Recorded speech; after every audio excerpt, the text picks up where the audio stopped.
আমাৰ এওঁলোকতকৈ যথেষ্ট ভাল।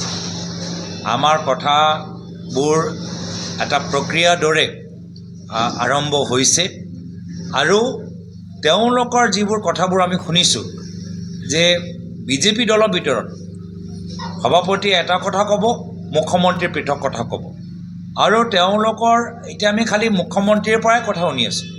বেলেগ দলৰ পৰা আমি যিধৰণে কথাবোৰ শুনিব লাগে আমি শুনা পোৱা নাই। UPPLে আজি মুখ্যমন্ত্ৰীৰ কথাবোৰ সমৰ্থন যিদৰে কৰিব লাগে কৰা নাই, বা অগপ দলে যিদৰে সমৰ্থন কৰিব লাগে কৰিব পৰা নাই, বা BPA দলে যিদৰে সমৰ্থন কৰিব লাগে কৰিব পৰা নাই।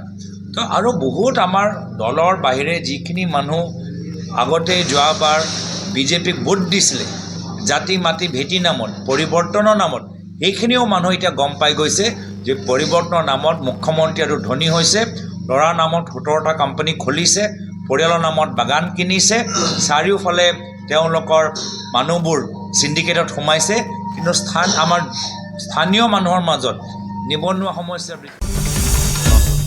আসাম টক্স আপোচবিহীন অসম কণ্ঠ।